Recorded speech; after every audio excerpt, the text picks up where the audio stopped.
하나님 말씀은 빌립보서 2장 1절부터 18절까지 말씀입니다. 신약성경 318쪽에 있습니다. 한 절씩 교독할게요. 빌립보서 2장 1절부터 18절까지 말씀, 제가 먼저 1절 읽겠습니다. 그러므로 그리스도 안에 무슨 권면이나 사랑의 위로나 성령의 무슨 교제나 궁율이나 자비가 있거든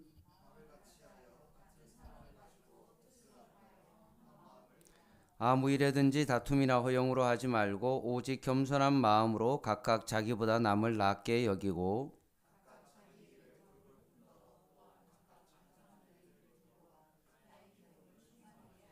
너희 안에 이 마음을 품으라. 곧 그리스도 예수의 마음이니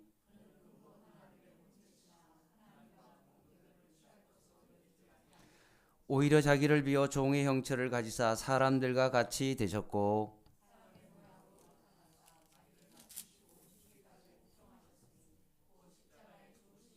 이러므로 하나님이 그를 지극히 높여 모든 이름 위에 뛰어난 이름을 주사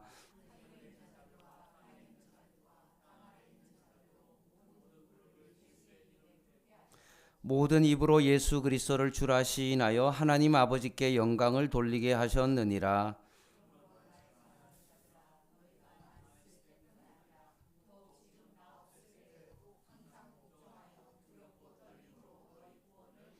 너희 안에서 행하시는 이는 하나님이시니 자기의 기쁘신 뜻을 위하여 너희에게 소원을 두고 행하게 하시나니 이는 너희가 흠이 없고 순전하여 어그러지고 거스르는 세대 가운데서 하나님의 흠 없는 자녀로 세상에서 그들 가운데 빛들로 나타내며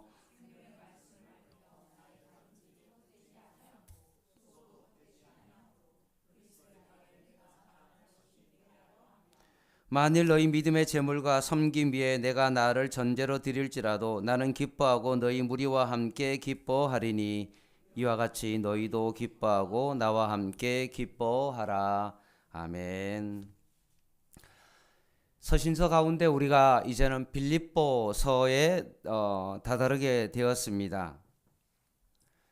서신서를 통해서 우리는 가볼 수 없는 유럽 여행을 하고 있고 아시아 여행을 하고 있었습니다. 오늘은 5번째 여행이죠. 첫 번째는 어디로 갔습니까? 돈 없이 로마를 갔습니다. 그 다음에는 어디로 갔습니까? 그리스 고린도로 갔죠. 그 다음에 어디로 갔습니까? 아시아인 어디요? 갈라디아, 터키 중부 지방을 가게 됐죠. 그리고 지난주에는 이제 서부 쪽에 있는 에베소를 가게 됐습니다. 오늘은 5번째 빌립보입니다. 지역이 어디일까요? 지도를 보면 알 수 있습니다. 지난번에 보면 중간에 보면 에게해가 있고 오른쪽이 에베소입니다. 지난주에 에베소를 살펴봤고요. 그리고 왼쪽으로 조금 더 올라가서 마게도냐 첫성이라고 되어 있는 그 빨간색으로 되어 있는 그 위치가 어디냐면 바로 빌립보입니다. 왜냐하면 이제 그리스라는 요 지역 자체가 반도처럼 되어 있거든요. 그래서 이 빌립보는 마게도냐 반도의 첫 번째 관문과 같은 어떤 그런 곳입니다. 그래서 이제 우리가 지금 에베소에서 지금 배를 타고 이제 빌립보로 같이 한번 여행을 떠나 보도록 하겠습니다. 에베소는 사도 바울이 로마에서 감옥에서 편지를 썼다라고 해서 옥중서신입니다. 그리고 빌립보도 마찬가지로 사도 바울이 로마의 감옥에서 이 빌립보 교회에 편지를 썼던 것이 바로 빌립보서입니다. 빌립보서의 배경을 살펴보면 사도 바울이 2차 전도여행, 그러니까 수리아 안디옥에서 떠나가지고 터키 지역의 이쪽에 1차에 뭐 이고니온 루스드라 뭐 이런 곳에서 복음을 전하고 난 다음에 다시 돌아오게 된 거죠. 그리고 2차 전도 여행은 1차 전도 여행을 갔던 곳을 내가 복음 전했던 사람들에게 다시 한번 안부와 여러 가지 어떤 신앙적인 격려를 하고 조금 더 위로 올라간 것입니다.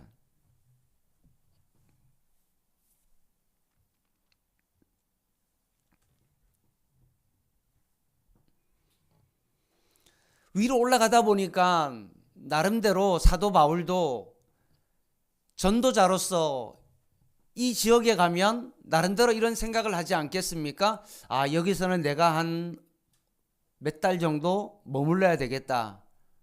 아니 좀 여기서 조금 더 빨리 옮겨서 다른 지역으로 가야 되겠다라고 나름대로 계획을 하고 판단을 하지 않겠습니까? 그리고 가서 사도 바울이 전도를 하게 되어지죠. 근데 문제는 뭐냐면 사도 바울이 나름대로 전도의 계획을 가지고 이 아시아 지역에서 복음을 전하는데 전도의 문이 안 열리는 겁니다. 참 신기하죠. 그래서 사도 바울이 꿈에 뭘 봤냐 하면 환상을 봤는데 전혀 아시아와는 전혀 다른 인상을 하고 있는 유럽 사람의 형상을 보게 된 겁니다. 그들이 손짓을 하면서 오라고 하게 되었는데 그 손짓에 따라서 간 곳이 어디냐면 아시아를 놔두고 원래는 아시아 쪽에 더 복음을 전하고 오른쪽으로 더 가려고 그랬는데 그것을 멈추고 서쪽으로 향하여서 유럽으로 가게 되었는데 그 유럽의 첫 성이 마게도냐 그 첫 성에 가게 되었는데 그 장소가 바로 빌립보입니다. 거기서 누구를 만나냐 하면 자주장사 루디아를 만나게 됩니다. 그리고 그의 온 가족에게 세례를 베푸죠. 또한 루디아만 만나는 것이 아니라 점치는 귀신 들린 여종을 고쳐주는 것으로 인해서 주인이 사도 바울을 고소하게 됩니다. 그래서 사도 바울이 갑자기 감옥에 가게 되었는데 그 감옥에서도 사도 바울이 복음을 전함으로 말미암아 간수가 예수님을 영접하게 됩니다. 너무나 잘 아시는 말씀이 거기에 나오죠. 어떤 말씀입니까? 주 예수를 믿으라. 그리하면 너와 내 집이 구원을 얻으리라. 라는 말씀이 주어진 곳이 어디냐면 바로 빌립보 교회입니다.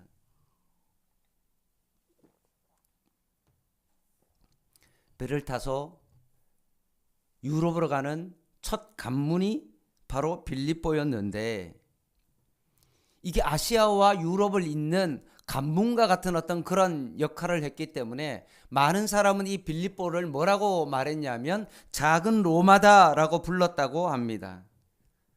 은과 금이 있는 강산이 있는 아주 부유했던 곳, 그곳이 바로 빌립보입니다. 그리고 빌립보라는 그 지명이 왜 생겼냐면 대부분 많은 지명은 사람의 이름을 따서 짓거든요. 그래서 역사적으로 보면 알렉산더 대왕의 아버지가 필립 2세의 이름을 따서 이곳을 빌립보라고 명명을 하게 됩니다. 그래서 결국 나중에 이 땅도 로마의 땅이 되었다라고 볼 수 있는 것입니다.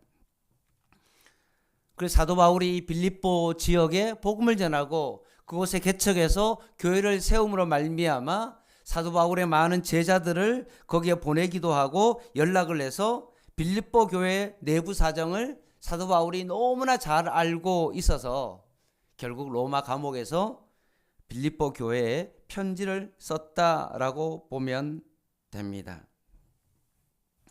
자, 그러면 우리가 이제까지 살펴보면 로마서, 고린도전후서, 갈라디아서, 에베소서 4개를 살펴봤습니다. 근데 그 4개마다 조금 특징이 있어요. 고린도전서 같은 경우에는 어떻습니까? 음행의 문제가 있었거든요, 교회 안에. 그리고 우상 제물을 먹는 어떤 그런 문제가 있었죠. 그리고 교회 안에 어떤 방언의 문제로 인해서 뭔가 교회 예배를 드리는데도 불구하고 내 믿음을 자랑하고 내 은사를 계속 자랑함으로 말미암아 교회에 많은 문제가 발생하게 되었습니다. 그래서 이 문제를 질서를 좀 바로잡기 위해서 사도 바울이 고린도 교회 그 교회에 맞는 특별한 문제를 해결하기 위해서 편지를 쓴 것이 바로 고린도 전후서죠. 그리고 갈라디아서는 어떻습니까? 갈라디아서에 어떤 문제가 있었죠? 유대인들이 있었는데 이방인과 함께 식사를 하는 어떤 그런 가정 속에 야고보 사도가 온다는 그 소식을 듣고 갑자기 베드로가 뭔가 이렇게 좀 마음이 찜찜했는지 결국은 식사 자리를 피해버렸던 것입니다. 이 복음 안에서 모두 유대인과 이방인이 하나가 되었고 복음 안에서 모든 사람이 같은데도 불구하고 아직도 여전히 율법에 매여 가지고 그 틀을 벗어나지 못하는 복음 안에서 자유함이 없는 그들의 모습에 대하여 사도 바울이 갈라디아 교회의 어떤 특정한 문제에 대해서 분명히 지적하는 것이 바로 갈라디아서입니다. 로마서, 고린도전후서, 갈라디아서 그리고 에베소서라고 되어 있는데 그 속에 있는 중간에 있는 어떤 그 두 가지는 그 지역교회 문제를 해결하기 위해서 편지를 썼다면 첫 번째와 네 번째인 이 로마서와 에베소는 어떻습니까? 그냥 일반적인 성도들이 가지고 있는 어떤 신앙의 문제들에 대하여 구원에 관한 어떤 그런 문제들을 그냥 문제가 있어서 편지를 썼다기보다는 일반적인 어떤 배경을 가지고 그 교회에게 정말로 무난하게 구원은 어떤 것이며 우리가 믿는 그 믿음은 무엇이며 과연 이신칭의가 무엇인지에 대하여 구체적으로 너희가 받은 이 구원이 하나님의 은혜요 선물이라는 아주 포괄적인 어떤 그런 면에서 로마서와 에베소를 썼다는 겁니다. 그렇게 좀 이제까지 본 서신서를 분리를 할 수 있습니다. 그러면 과연 오늘 우리가 본 빌립보서는 어떤 마음을 가지고 썼을까요? 전체적인 어떤 일반적인 배경을 가지고 썼을까요? 아니면 그 교회에 문제가 있어서 편지를 썼을까요? 1번은 일반적인 그냥 배경이다. 2번은 어떤 빌립보 교회에 문제가 있어서 편지를 썼다. 어디일까요? 50%입니다. 확률이. 홀짝 중에 하나입니다. 어디일 것 같습니까? 손들라 그러면 아마 다음 주에 교회 안 나오실 거고 힌트를 드리겠습니다. 빌립보서 4장 2절을 한번 보겠습니다.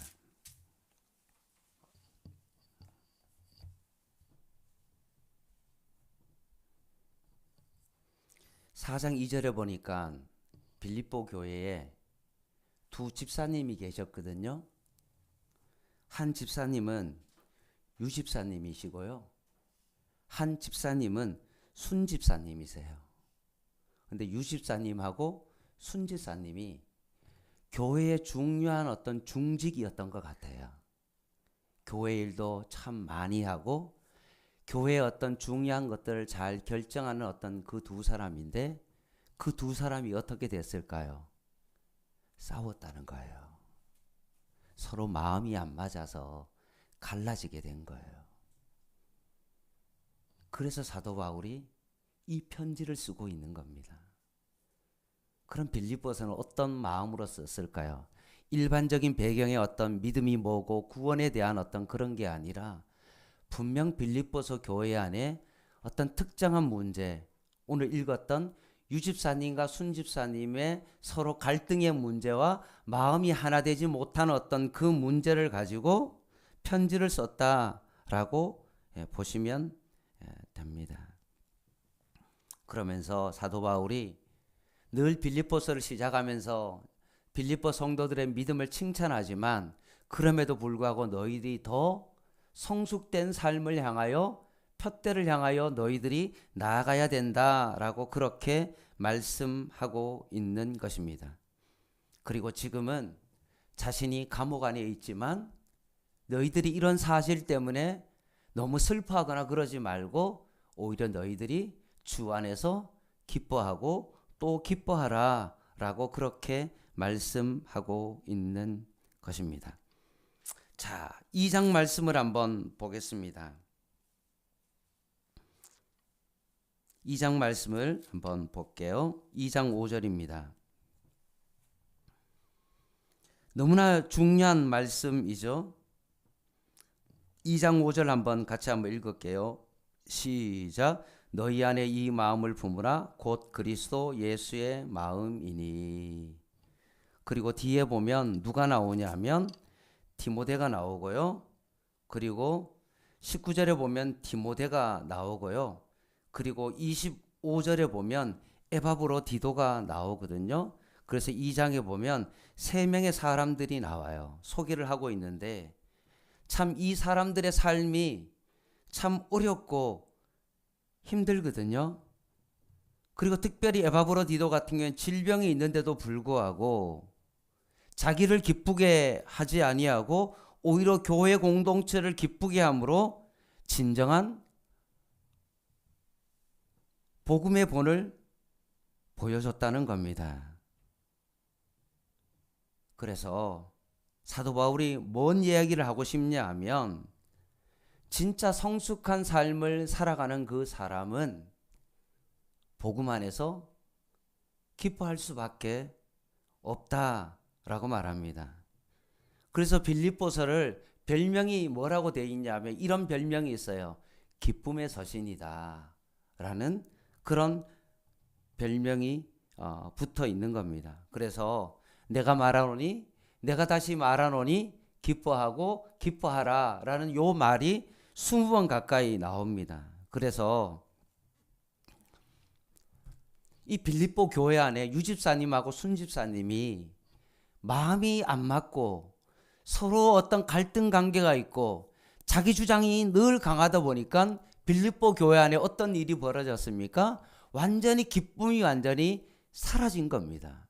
그래서 이 기쁨을 회복하기 위하여 오늘 지금 사도 바울이 이 편지를 쓰고 있는 것입니다. 그래서 분명히 갈등이 있었는데 이 문제를 해결하기 위하여 3장에 보면 뭐라고 되어 있습니까?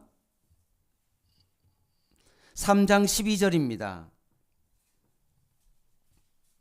12, 13, 14절 같이 한번 읽겠습니다. 시작. 내가 이미 얻었다 함도 아니요 온전히 이루었다 함도 아니라 오직 내가 그리스도 예수께 잡힌 바 된 그것을 잡으려고 달려가노라. 형제들아 나는 아직 내가 잡은 줄로 여기지 아니하고 오직 한 일 즉 뒤에 있는 것은 잊어버리고 앞에 있는 것을 잡으려고 푯대를 향하여 그리스도 예수 안에서 하나님이 위에서 부르신 부름의 상을 위하여 달려가노라. 아멘.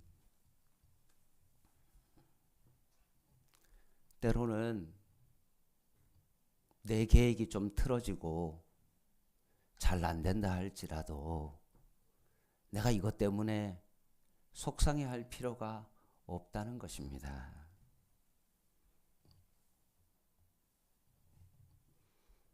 오히려 지금 사도 바울이 감옥에 있잖아요. 그런데도 불구하고 사도 바울이 기뻐하고 기뻐하라 라고 말하고 있습니다. 왜 이 말을 하냐 하면요.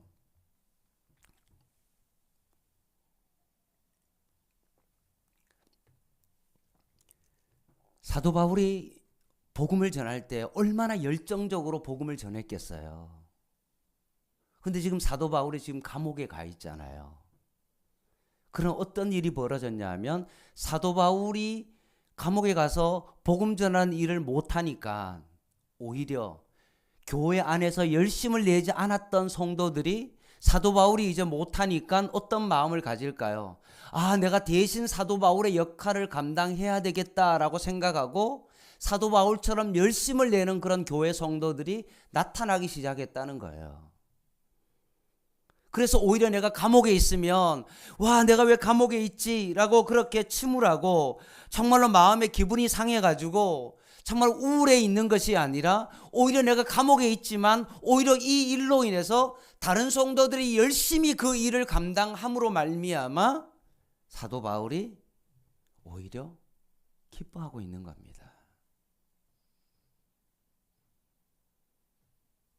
오히려 사도 바울에 대해서 시기했던 어떤 그런 사람들이 사도 바울이 감옥에 가 있어 보니까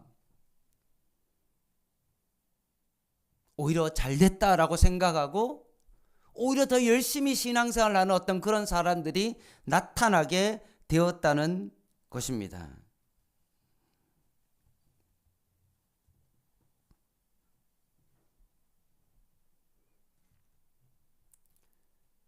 삶의 핵심이 자신에게서부터 남으로 옮겨지고 자신에게서부터 그리스도의 복음으로 가니까 사도 바울이 그 기쁨이 한순간도 사라지지 않더라라고 고백하고 있는 것입니다. 그러면서 이 말씀을 하면서 사도 바울이 4장에 보면 그 유집사님과 순집사님을 언급하면서 뭐라고 이야기하냐 하면 제발 너희들이 그리스도 안에서 좀 성숙했으면 좋겠다. 내 뜻대로 되지 않는다고, 내 의견에 있어서 동조하지 않는다고 해서 모든 것이 무너진 것처럼 끝까지 자기의 뜻을 관철시키고 그렇게 해야 되는 것처럼 자꾸 고집 피우고 그렇게 하지 말고, 내가 로마의 감옥에 갇혔는데도 불구하고 오히려 내 뜻대로 안 됐는데도 불구하고 오히려 복음이 전파되어지고 오히려 더 다른 사람이 열심을 내는 것처럼 때로는 내가 생각하는 대로 잘 안 되고 의견이 충돌이 돼서 그렇게 한다 할지라도, 내가 그 일을 못한다 할지라도 다른 사람이 열심을 내서 그 일을 하게 된다면 오히려 기뻐하는 것이 맞지 않냐. 전파되어지는 것이 복음이면 되지, 꼭 내가 그 일을 해야 된다라는 그 욕심을 가지고 그렇게 신앙생활을 할 필요가 없다라고 그렇게 말씀하고 있습니다. 이게 뭡니까? 빌립보서 말씀입니다.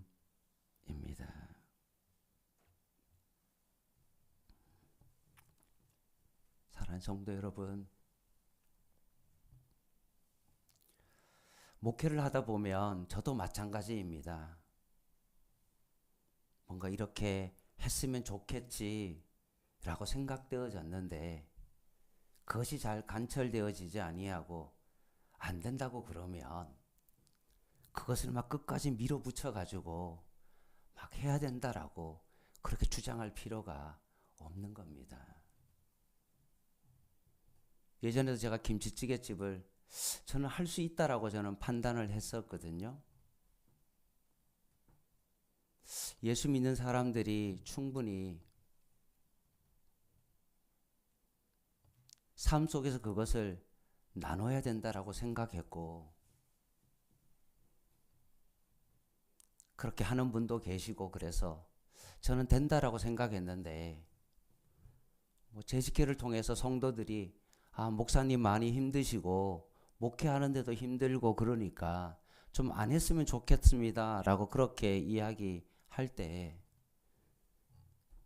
제가 안 됩니다, 이거는 꼭 해야겠습니다 라고 하지 아니하고 예 알겠습니다 라고 적고, 거기에 대해서 또 하나님께서 또 다른 계획을 가지고 또 양문교회를 통해서 복음을 전하는 그런 일들이 또한 있겠지라고 그렇게 여기면 되는 겁니다.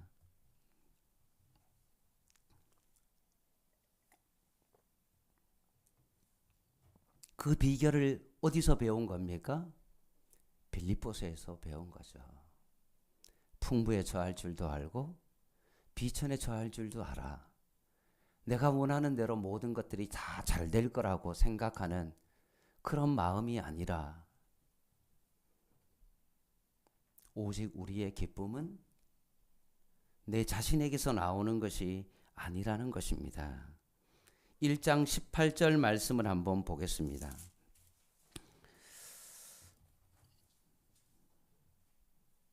1장 18절 같이 한번 읽을게요. 시작. 그러면 무엇이냐? 거칠어로 하나 참으로 하나 무슨 방도로 하든지 전파되는 것은 그리스도니 이로써 나는 기뻐하고 또한 기뻐하리라. 아멘. 전파되는 그리스도를 이렇게 바라봤을 때 내가 감옥에 있는 그 사정 중요하지 않다는 것입니다. 내가 다른 사람의 막 시기를 받아가지고 저렇게 좀 감옥에 들어가고 어려운 상황 가운데 있지만 그거는 복음이 전파되어진다면 아무것도 아니라는 것입니다. 그러면서 2장에 아까 3명의 어떤 사람이 있었다고 얘기했죠. 5절에 보니까 누가 나옵니까? 너희 안에 이 마음을 품으라. 그리스도의 뭐라고요? 예수의 마음이다 라고 말씀합니다. 22절은 뭐라고 말합니까? 디모데의 연단을 너희가 안 하니 자식이 아버지에게 함같이 나와 함께 복음을 위하여 수고하였다 라고 하는 이 디모데의 마음이 여기에 숨어 있죠. 25절 하반절에 보면 그러나 에바브라디도를 너희에게 보내는 것이 필요한 줄로 생각하노니 그는 나의 형제요 함께 수고하고 함께 군사된 자요 너희 사자로 내게 쓸 것을 돕는 자다라고 말합니다. 병에 걸렸음에도 불구하고 교회를 위하여 인내하고 참고 이야기하지 않았다라고 말씀합니다.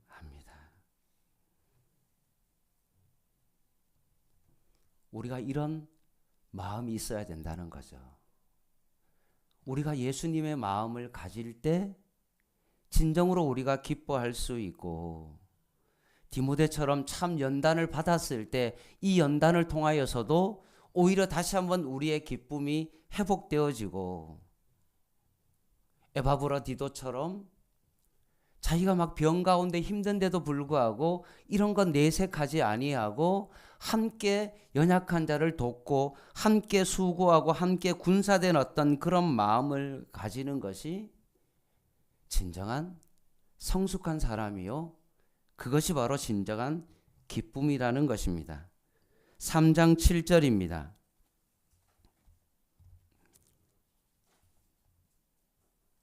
같이 한번 읽겠습니다. 시작. 그러나 무엇이든지 내게 유익하던 것을 내가 그리스도를 위하여 다 해로 여길 뿐더러. 8절 시작. 또한 모든 것을 해로 여김은 내 주 그리스도 예수를 아는 지식이 가장 고상하기 때문이라. 내가 그를 위하여 모든 것을 잃어버리고 배설물로 여김은 그리스도를 얻고 라고 되어 있습니다. 지식적으로 신앙생활을 하는 것이 아닌 체험적으로 얻게 되는 진정한 그리스도를 아는 지식이다 라고 말씀합니다.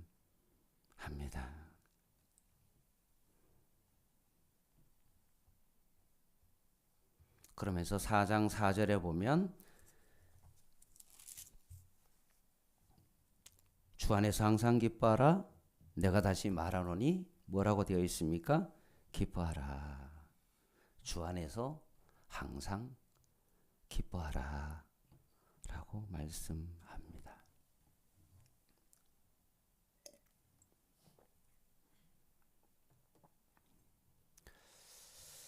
제가 주일날 여러분에게 이런 말씀을 드렸습니다. 복음은 기쁨의 공동체를 창조합니다 라는 겁니다. 저도 이 부분을 많이 놓쳤는데 우리가 신앙의 영적 침체가 오고 뭔가 교회를 열심히 할 때 자꾸 우리의 모든 기쁨을 어디에서 찾으려고 하냐 하면 자꾸 성화의 가정 속에서 그 기쁨을 찾으려고 합니다.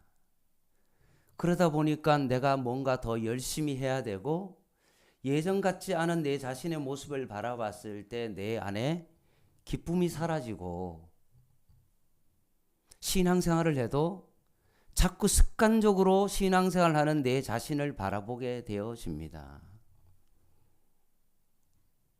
원인이 어디에 있는 겁니까? 성화에서 기쁨을 찾으려고 했기 때문에 그렇습니다. 내가 예전보다 조금 더 교회에 열심을 내고 헌금을 많이 하고 봉사를 많이 함을 통하여서 내가 기쁨을 거기에서 찾으려고 한 거죠. 근데 여러분, 절대 그렇지 않습니다. 그 기쁨은 오래 가지 않습니다. 여러분, 착각하시면 안 됩니다. 내가 막 성경을 많이 읽고 기도를 많이 하면, 주일날 예배 드리러 오면 주님께서 나를 막 버선발로 나와서 달려 맞이할 거라고 그렇게 생각하고, 내 마음대로 막 살면 주님께서 문전박대할 거라고 그렇게 생각하는데, 여러분, 절대 그렇지 않습니다. 모든 사람이 죄를 범하였음에 하나님의 영광에 이르지 못하더니 라고 말했던 것처럼, 우리는 여러분 생각보다 우리의 신앙이요, 저와 여러분의 신앙의 어떤 차이는요, 백지 한 장도 차이가 안 납니다. 별로 여러분 차이가 없어요. 뭔가 자기가 하는 것이 대단한 걸로 생각하는데, 여러분 절대 그렇지 않습니다. 내가 막 헌금을 내가지고 막 교회를 세우고 막 목회자로 막 많은 성도를 일으키고 대형교회를 막 일으키고 그러면 뭔가 내가 하나님 앞에서 뭔가 했는 것처럼 그렇게 착각하는데, 여러분 절대 그렇지 않습니다.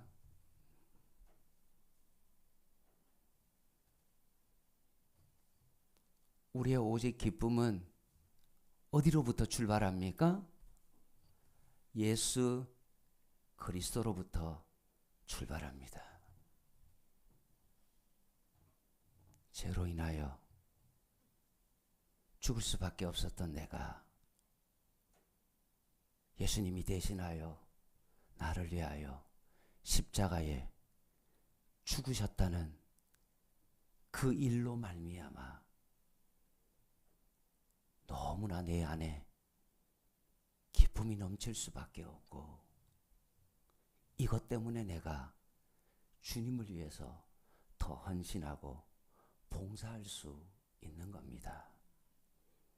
자꾸 한국교회가 이 순서가 바뀌어서 뭔가 봉사의 열심을 요구하고 뭔가 최선을 다하는 삶을 통하여서 자꾸 자기 의를 드러내기 위한 그런 신앙으로 자꾸 바뀌어가는데, 여러분 순서가 바뀌었습니다. 어떻게 해야 됩니까? 내가 다시 한번 복음으로 돌아가야 되고, 너희는 이 마음을 품으라 곧 그리스도 예수의 마음이니 라는 그 마음처럼, 주님께서 나를 너무나 사랑하여서 나를 위하여 십자가에 돌아가신 그 예수님의 마음을 가질 때 거기에 기쁨이 있는 겁니다.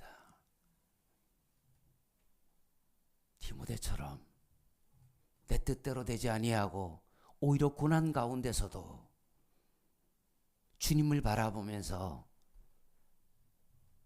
복음 안에 기쁨을 누릴 수 있는 자, 에바브로디도처럼 병 가운데 있었는데도 불구하고 그것에 연연하지 아니하고 사도 바울과 함께 수고하고 동력하고 군사된 자로 그 일을 묵묵히 감당해낼 때 거기에서 진정한 기쁨이 오는 겁니다. 사랑하는 성도 여러분, 여러분 신앙생활 참 오래 하셨죠? 해가 가면 갈수록 여러분의 마음이 어떠십니까? 예전 같지가 않다. 내 안에 열정이 사라졌다. 예전 마음 같지 않다라고 그렇게 말씀하시는데, 여러분 복음은 절대 그렇지 않습니다. 나이가 들면 들수록 더 복음의 그 깊이가 더 깊어져서 오히려 주님 앞에서 더 깊어지고 더 좋아지는 것이 바로 우리의 삶입니다. 여러분 결혼해 봐서 알잖아요. 처음에는 막 죽기 살기로 뭔가 좋아해서 결혼하지만 여러분 그때 사랑과 지금 결혼해서 지금 잠깐 부부의 어떤 사랑을 비교해 봤을 때 여러분 어떤 사랑이 더 좋습니까? 지금이 더 좋지 않나요?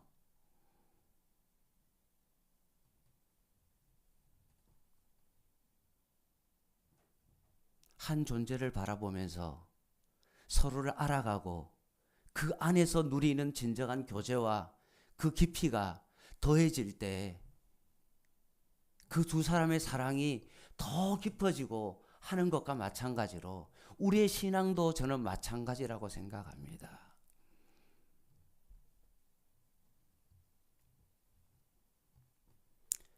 30년을 신앙생활을 했다면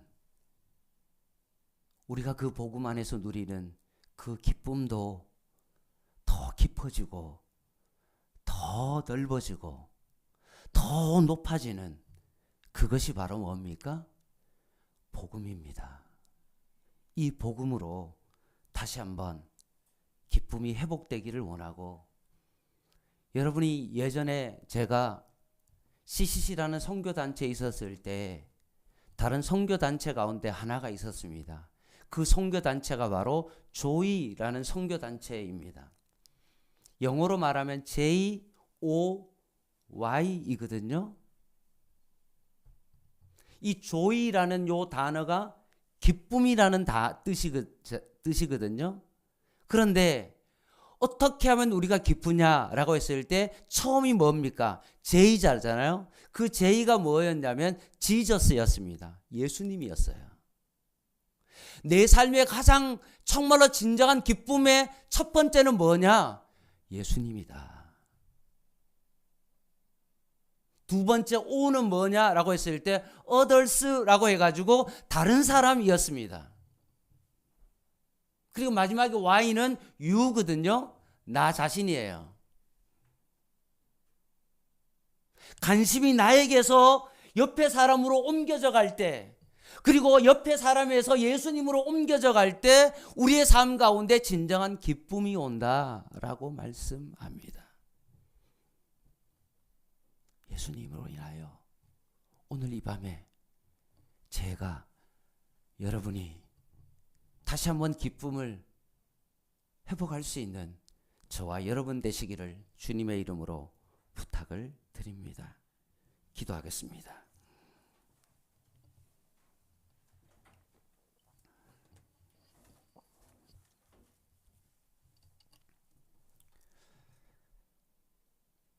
하나님 아버지, 지금 우리의 상황이 참 좋지 않음으로 인하여 우리가 침울하고